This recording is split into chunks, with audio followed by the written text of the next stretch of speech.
So, you good? Yeah, I'm good. My bad. All right, off to a good start. Okay, so after I tear Lucian's ACL, Germany's population and the trends of the population over the 100 years surrounding right now by Lucian, myself, and Allie. So from 1950 to 2050, prediction or where it's been going. So it was rising at the beginning of the years, and it goes from rising until around like 1990, and then it has one last quick peak, and then it's been steadily going down, and it's expected to go down ever since. The average is 1.36 child or children per people, and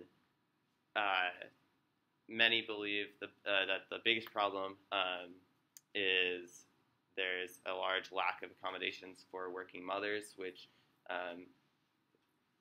suggests, or it makes it more appealing to not have a kid.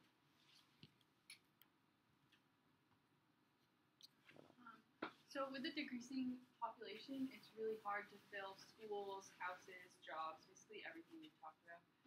So towns are also struggling to hide like the empty buildings, so they've been turning to just like tearing down buildings and stuff like that. And also it's an aging population, so people have been living longer and longer, and they have to retire at one point. So the workforce is really taking a hit.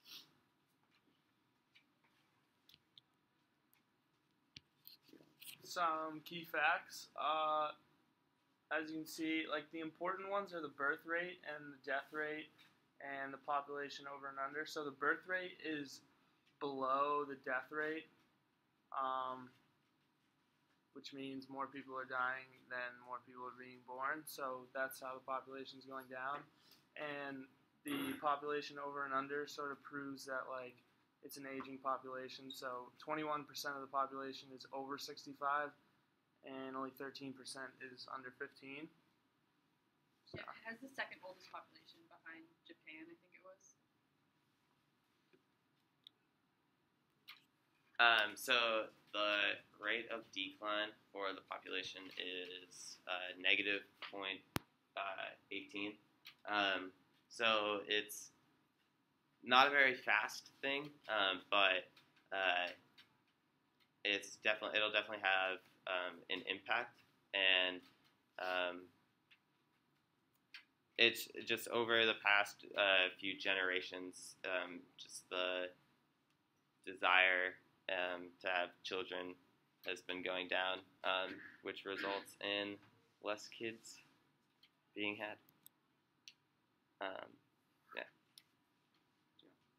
So yeah, this is the anticipated doubling time. The population's not going up, so we don't really see it doubling anytime soon. But we talked about the current growth rate already. Yeah, that's just Germany compared to other countries.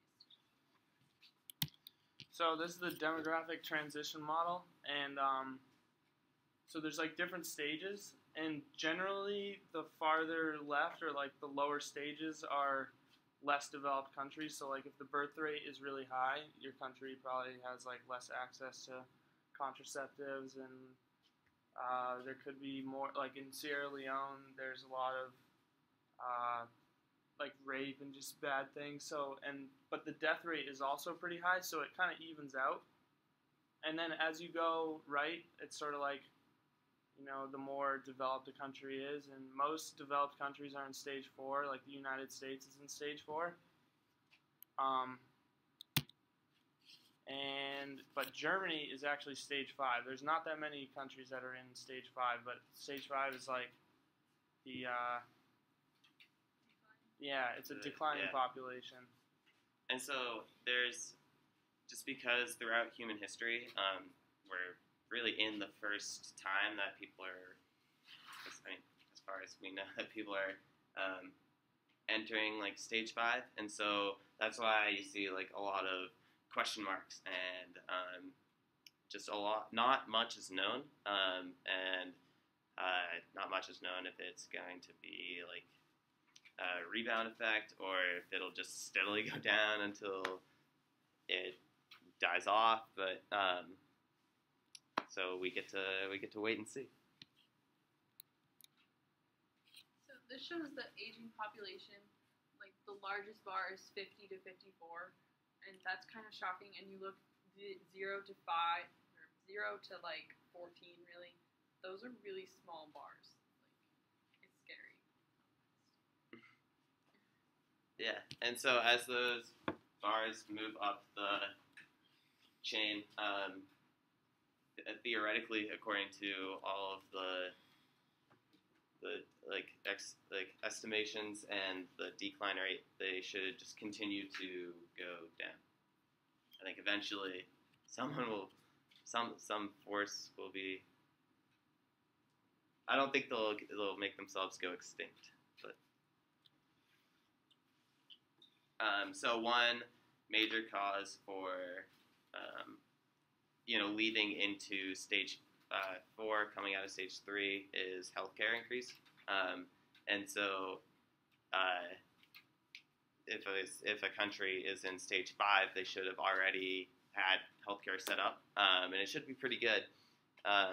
And Germany's is so healthcare, housing benefits, and the child allowances all influence the population size, and then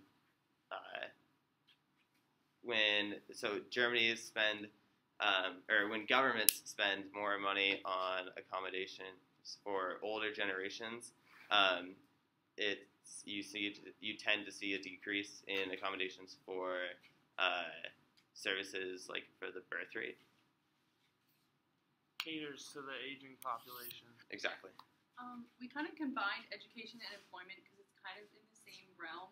Like a lot of women are really well educated in Germany, so they value their job and they don't just want to be like a stay-at-home mom. And that kind of is where we run into issues because like in Sweden and Finland they have like full-time daycare, so it's not really an issue. But in Germany there is no thing like that. So like the children get out of school, but the workday's still going. So I think that's the biggest thing. That's the biggest complaint.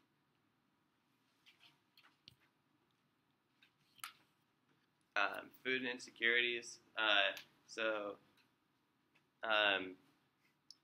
like the higher number of people that are like malnourished or undernourished would result in a lower score on the graph, and so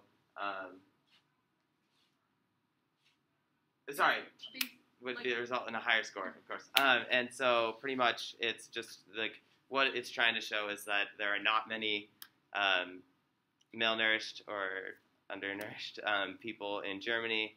Food is not scarce, and no one's worrying about where their next meal is coming from, like in other countries. Yeah, like compared to the U.S., like we're actually more food insecure than they are because we're a 140, they're 130. So if that puts it in perspective.